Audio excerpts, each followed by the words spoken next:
প্রিয় সাথী বন্ধুরা, আজকে আমরা আগামী 1 মে যে শ্রম দিবস সারা বিশ্বের সাথে আমাদের দেশে পালিত হবে।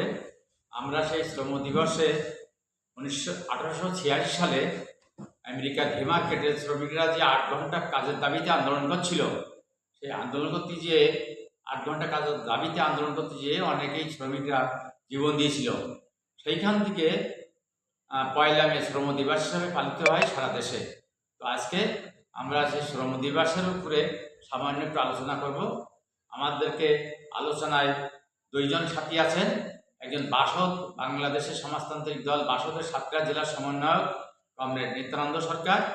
আরেকজন আছেন আমাদের আলোচক, বাংলাদেশ জাসদের সাতক্ষীরা জেলার সেক্রেটারি, সাধারণ সম্পাদক অধ্যাপক ইদ্রিস আলী।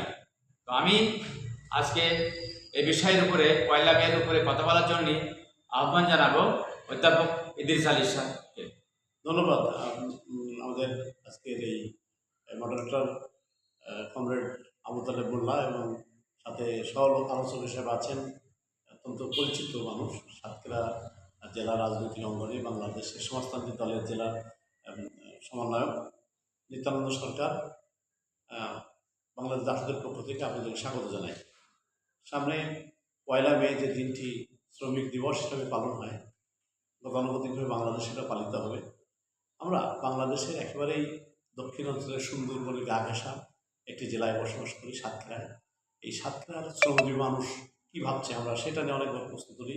দীর্ঘদিন ধরে এখানে আমরা শ্রমিকদের দাবি নিয়ে কথা বলতে যেই একমাত্র টেক্সটাইল মিল সাতক্ষীরা জেলা হেডকোয়ার্টার অবস্থিত সুন্দরবন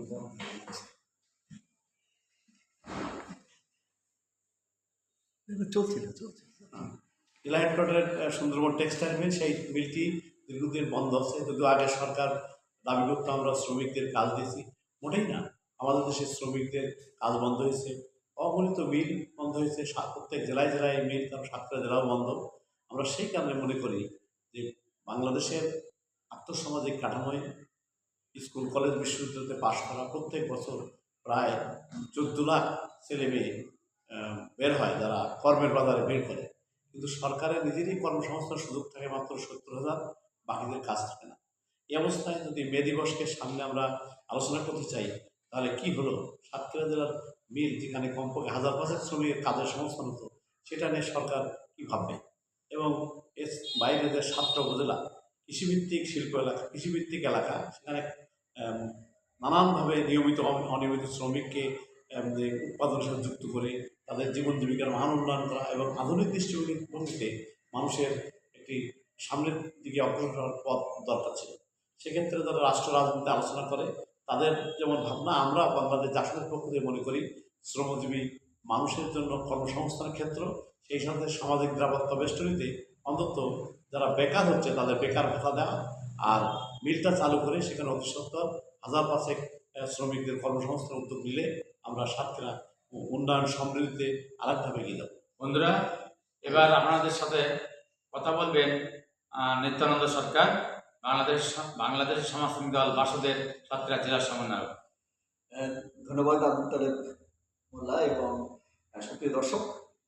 আমরা কথা বলছিলাম মে দিবসকে সামনে নিয়ে সাতক্ষীরার যে শ্রমঘণ্টা অপচয় হয় সেটা কীভাবে কাজে লাগানো যায় এবং আমাদের কী পরিকল্পনা আমরা সরকারকে কীভাবে ভাববার কথা বলবো, এটা নিয়েই মূলত কথা বলা। আপনারা জানেন যে সাতক্ষীরার একমাত্র যে ভারী শিল্প কারখানা সুন্দরবন, এটা একটা সময় বাংলাদেশের শীর্ষ উৎপাদনকারী এবং লাভজনক একটি প্রতিষ্ঠান ছিল। আপনারা জানেন যে এইখানে তুলার কাঁচামাল হিসাবে ব্যবহার করে সেটাকে প্রসেসিং করে সর্বশেষ ফাইন কাপড় হিসাবেই কিন্তু আউটপুট পাওয়া যেত। এইরকম একদম সম্পূর্ণ বস্ত্রকল হিসাবে কিন্তু সুন্দরবন টেক্সটাইল মানে খুবই সুপরিচিত ছিল এবং এখানকার কাপড়ের মানও কিন্তু খুবই উন্নত ছিল। এবং সে কারণে এবং শ্রমিকদের আন্তরিকতার কারণে এই মিলটা বরাবরই কিন্তু লাভের মধ্য দিয়ে যাচ্ছিল। তারপর যে সময় আমরা দেখলাম যে সরকারের একটি বিশেষ কর্মকাণ্ড বেসরকারীকরণের দিকে যাওয়ার জন্য একটি অর্গানাইজেশন তৈরি করে তাদের মাধ্যমে সরকারি সমস্ত মানে রাষ্ট্রায়ত্ত কলকারখানা বিরাষ্ট্রীয়করণ করার উদ্যোগ নেওয়া হয়। ঠিক সেই সময় পরিকল্পিত একটা ফাঁদের মধ্যে ফেলা হয় এই সুন্দরবন টেক্সটাইলকে। জানেন যে ভারত এবং আহ, মূলত এই আমাদের দেশে ভারত থেকে তুলা আসে আহ, ভিয়েতনাম থেকে, আরো কয়েকটা দেশের থেকে আসে। তবে এই দুটো দেশের তুলাই কিন্তু সর্বোৎকৃষ্ট তুলা। চীন থেকেও তুলা আসে, তো মূলত ভারতের তুলা দিয়েই কিন্তু এটা চলতো। এই তুলা কেনার সময় কেনা কেনা মূল্য বাড়িয়ে দেখানো, আবার বিক্রি করবার সময় দাম কমিয়ে দেখানো, এই দুটো ষড়যন্ত্রের শিকার আমাদের সুন্দরবন টেক্সটাইল মিল, এবং শেষ পর্যন্ত এটা বন্ধ হয়ে যায়। আমরা সে সময় দেখেছি যে আসবাবপত্রের দামে টোটাল মিল কলকারখানা বিক্রি হয়ে যাচ্ছে। সাতক্ষীরার অবস্থাটা কিন্তু সেরকম ছিল। আমরা সাতক্ষীরার মানুষকে সাথে নিয়ে সেখানকার রাজনৈতিক আহ, বুদ্ধিজীবীরা সবাই মিলে মূলত এই কারখানাটি বিক্রির হাত থেকে বাঁচাতে পারলেও সেটাকে সচল করা যায়নি। চুক্তিভিত্তিতে বিভিন্ন সময় উৎপাদনের মানে চাকাটা চালু রাখবার চেষ্টা করা হয়েছে, সেটাও ঘুরিয়ে ঘুরিয়ে চলছে। আমাদের অধ্যাপক ইদ্রিস দাবি করলেন যে মূলত এটা পূর্ণাঙ্গভাবে আবার সচল করা হোক। আমরা বিশ্বাস করি যদি এটাকে চালু করা হয় তো এটা আবারও লাভজনক প্রতিষ্ঠান হিসাবে আসবে। মে দিবসের প্রাক্কালে আমরা শ্রমিকদের অধিকার নিয়েই কথা বলতে চাই। 8 ঘন্টার শ্রম এবং 8 ঘন্টা শ্রমের ন্যায্য মজুরি, তার শিক্ষা, চিকিৎসা, সন্তানের নিরাপত্তা, এগুলো নিশ্চিত যদি আমরা করতে পারি তাহলে আগামী প্রজন্ম সুস্থ সবল প্রজন্ম হয়ে গড়ে উঠবে। আর মানুষ হিসাবে এই শ্রমিক শ্রেণী তাদের যোগ্য অবস্থানটি পাবে। আমি এ পর্যায়ে আপনাদেরকে ধন্যবাদ জানাচ্ছি। এবার অধ্যাপক ইদ্রিস আলী 1 মের আনুষ্ঠানিক কথা নিয়ে কি আলোচনা করবে এবং আগামী দিন কিভাবে আমাদের শ্রমিকদের নিয়ে আমরা ন্যায়সঙ্গত আন্দোলন করতে পারি সে ব্যাপারে তার মতামত ব্যক্ত করবেন। ধন্যবাদ তালেব ভাইকে। যে আমরা যেটা বলছিলাম যে মহান মুক্তিযুদ্ধের মধ্য দিয়ে যে দেশটা আমাদের তৈরি হয়েছিল, সেই দেশের যে 4টি মূলনীতি ছিল, সেখানে ধর্মনিরপেক্ষতা, সমাজতন্ত্র, গণতন্ত্র এবং জাতীয়তাবাদ, এই 4 মূলনীতির আদলে রাষ্ট্র চালালে এখানে আমরা অনেক দূর যেতে পারতাম। আমরা এখন পুঁজিবাদী অর্থনৈতিক সমাজ ব্যবস্থার মধ্যে পিষ্ট হয়ে আমরা শোষণ, বঞ্চনা, নির্যাতন, নিপীড়নের মধ্যে আছি। তারই ধারাবাহিকতায় আমরা কিন্তু সারা দেশের মতো এই সাতক্ষীরাও তার বাইরে নেই। সেখানে আমরা মনে করি এই 5ই আগস্ট যে একটি সরকার পতন হলো, সেই সরকার পতনের পর একটি সরকার অন্তর্বর্তীকালে আসলো। তিনি বিশ্বের কাছে বলেছেন 3-0, অর্থাৎ 0 আনএমপ্লয়মেন্ট, 0 পভার্টি এবং 0 সিএফসি গ্যাস, দূষিত গ্যাস উৎপাদনটা হবে না। এই যে কথা বলে মানুষের আশা তৈরি করলো, সেই কারণে আমরা বর্তমান অন্তর্বর্তীকালীন সরকারের কাছে বলবো যে এই মে দিবসে মানুষের যে যাদের কাজই নেই তাদের আবার মে দিবস নেই, এবং তারপরে যাদের কাজ আছে কিন্তু তাদের ন্যায্য মজুরি নেই, এইসব বিষয়গুলো রয়ে গেছে। তা আমি মনে করি যে মিনিমাম যদি সুষম বন্টনের মধ্যে আসি, তাহলে এই বাজেটে এবছর যে বাজেট হবে সেখানে 64/1 বাজেট যদি আমাদের সাতক্ষীরা ধরে বরাদ্দ করে সেখানে 1000 কোটি টাকাতে শুরু করে, তা আমি নিশ্চিতভাবে প্রথম দিকে 1000 শ্রমিকের কর্মসংস্থান করতে পারবে। তার সাথে নতুন নতুন ওই যে রাষ্ট্রের 4 মূলনীতির একটি হলো সমাজতন্ত্র। সমাজতন্ত্র আদলে আমি যে প্রত্যেক ইউনিয়নে যদি কমপক্ষে 10টা গ্রামকে একটি সমবায়ীকরণ করে কৃষিভিত্তিক একটি খামার করি, সেই খামারে সরকার পৃষ্ঠপোষণ দেয়, তাহলে ইউনিয়নে 10টা হলে 78টা ইউনিয়নে 780টা গ্রামে এটা হতে পারে। তার যে উৎপাদিত পণ্য সেগুলো শ্রমিক দিয়ে প্রশিক্ষণের মধ্যে কাজ করে আমরা যদি একটি আধুনিক সাতক্ষীরা বানাই, তাহলে সেখানে কিন্তু শ্রমিক কাজ করলে তখন তার অধিকার চাইবে। আমাদের এখানে অনিয়মিত শ্রমিক আছে প্রচুর, তারা মানে নির্দিষ্ট মালিকের অধীনে কাজ করে, কোনো শিল্প কলকারখানা নাই, ফলে এখানকার মে দিবসের কনসেপশন শ্রমিকদের কাছে ভুলভাবে যায়। আমরা এটা স্পষ্টভাবে বলতে চাই বাংলাদেশ জাসদের পক্ষ থেকে যে না, আসেন, দেশটি 71-এর মুক্তিযুদ্ধের মধ্যে যে দেশ তৈরি হয়েছিল, 24শে অভ্যুত্থান, দুটোকে ধরে একটি বৈষম্যমুক্ত ছাত্রযন্ত্র অভ্যুত্থানের নাম দিয়ে মানুষকে উজ্জীবিত করা হয়েছিল। সেখানে এখন আমরা দেখতে পাচ্ছি সেই দিকে না যেয়ে নানান ইস্যু নিয়ে মানুষের ব্যস্ততা পাচ্ছে।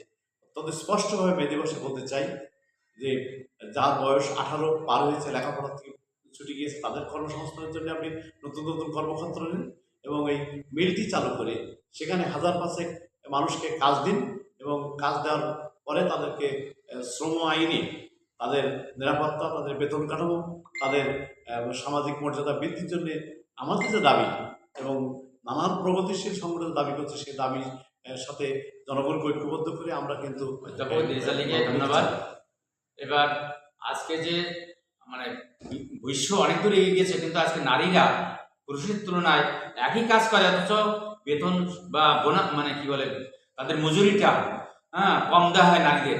এই ব্যাপারে আমাদের কথা বলবেন বাংলাদেশের কমরেড নিত্যানন্দ সরকার। আবদুল্লাহ ভাই, আপনাকে ধন্যবাদ। সম্মানিত সুধীমণ্ডলী এবং আমাদের দর্শক, আমরা কথা বলছিলাম ইদ্রিস ভাইয়ের কথা রেশ ধরেই যদি কথা বলি যে 5ই আগস্টের স্বৈরাচারী সরকারের পতন এবং তত্ত্বাবধায়ক সরকার তথা অন্তর্বর্তীকালীন সরকারের যাত্রা, আমরা আশা করেছিলাম যে বৈষম্য কিছু অংশ হলেও কিন্তু নিরসন হবে। কিন্তু আমরা জানি সমাজবিজ্ঞান বলছে যে সমাজতান্ত্রিক ব্যবস্থা ছাড়া বৈষম্য চিরতরে বিলোপ করার কোনো সুযোগ নেই। আমরা সেদিকে আমাদেরকে যেতে হবে। তারপরও কিছুটা তো আশা থাকে যে যে অবস্থাটা তখন বিরাজ করছিল সেটা থেকে একটা উত্তরিত একটা ব্যবস্থায় আমরা আসলে যেতে পারবো, কিন্তু আমরা আশাহত হয়েছি। আমরা টেক্সটাইল মিল নিয়ে কথা বলছিলাম। টেক্সটাইল মিল যদি আমরা চালাতে চাই তাহলে এর কাঁচামাল হিসেবে আমাদের তুলা দরকার হয়। আপনারা শুনেছেন নিশ্চয়ই, কদিন আগেই কিন্তু আমাদের সরকার কিন্তু বলছে যে ভারত থেকে 33টা পণ্য আমদানি তারা নিষিদ্ধ করছে, আমদানির তালিকা থেকে বাদ দিয়েছে। তার মধ্যে অন্যতম হচ্ছে তুলা। ভারতীয় তুলাই কিন্তু আমাদের এখানকার বস্ত্রগুলোই চলে। স্বল্প মূল্যে কাজ থেকে নিয়ে আসা অত্যন্ত কোয়ালিটি সম্পন্ন তুলা, সেই তুলাটা কিন্তু আমদানি এখানে বন্ধ হয়ে যাচ্ছে। এইটা একটি অশনি সংকেত। পাশাপাশি আমরা যদি শ্রমিকদের কথা বলি, শ্রম আইনের একটা সংশোধন নিয়ে আসা দরকার। গার্মেন্টস শ্রমিক, যেখানে নারীদের অংশগ্রহণ কিন্তু সব থেকে বেশি, সেই নারীদের যথাযথভাবে মর্যাদা দেওয়া হচ্ছে না, তাদের পারিশ্রমিক দেওয়া হচ্ছে না, তাদের নির্দিষ্ট যে বেতন, সেই বেতনের ন্যূনতম বেতনের সেই জায়গাটিতে কিন্তু যাওয়া যাচ্ছে না। এই না যাওয়ার পেছনে কিন্তু এক ধরনের কুমন্ডকতা আছে। মেয়েরা কেন কাজ করবে, তার করলে তার ঠিকঠাকভাবে সে যে কাজ করতে পারে না, এরকম একটি আবহাওয়া তৈরি করে তাদেরকে কম মজুরি দেওয়া কিংবা শোষণের একটি জায়গায় ফেলে দেওয়ার একটা কিন্তু আমরা তৎপরতা দেখি। এখানে 8 ঘন্টার মজুরির দাবিতে কিন্তু মানবের আন্দোলনটা হয়েছে। তা 8 ঘন্টার যদি তার ন্যায্য মজুরিটা দেওয়া হয় তাহলে কিন্তু সে 8 ঘন্টা পরে তার কাজ করবার কথা না। কিন্তু আমাদের দেশের যারা এই কারখানার মালিক তারা কিন্তু বলে যে আমাদের কাছে শ্রমিকরা আসবার সময় শুরুতে বলে যে আপনার এখানে কয় ঘন্টা এক্সট্রা কাজ করবার জন্য ওভারটাইম করবার সুযোগ আছে। সেই ওভারটাইমের সংখ্যা যেখানে বেশি সেখানেই কাজ করতে যায়, কিন্তু ওভারটাইম কেন করে? কারণ হচ্ছে তার শিডিউল টাইমে যে বেতনটা পাওয়ার কথা সেই বেতনটা কম দেয়, সে কারণেই কিন্তু তাকে ওভারটাইম করতে হয়। আমরা এই অবস্থা থেকে বেরিয়ে আসতে চাই।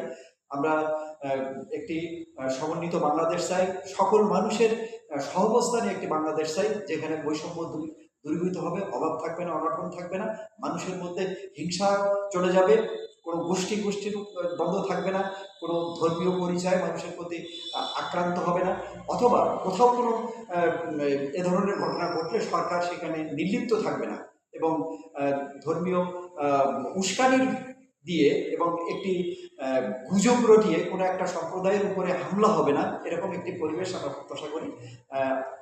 আপনাদের সবাইকে অসংখ্য ধন্যবাদ। সুপ্রিয় দর্শক মণ্ডলী, আজকে আমাদের টকশো এখানেই সমাপ্তি ঘোষণা করছি। আগামী 1 মে আমরা সবাই সমমূল্য পালন করব, এই আহ্বান জানিয়ে আজকে টকশো জানছি। ধন্যবাদ।